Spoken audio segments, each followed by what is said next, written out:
ኢትዮጵያን የማበልጸግ ሀገር የመቀየር ከሌብነት የመራቅ ተክቶ የመስራት ህልሞቻችን በጽሁፍ በንግግር ያልተገለጠላቸው ያልገባቸው ሰዎች ካሉ ስራዎቻችንን አይተው መገንዘብ ይችላሉ። የኛ ፍላጎት ይሄ ነው።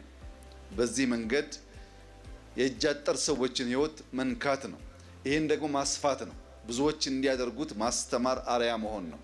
ይህንን በተግባር ያሳየን ይመስለኛል።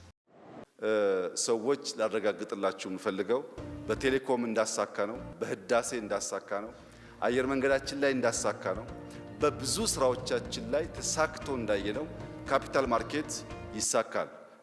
የምንገኝበት አጠቃላይ የልማት የፖለቲካ ሂደት ከሆነ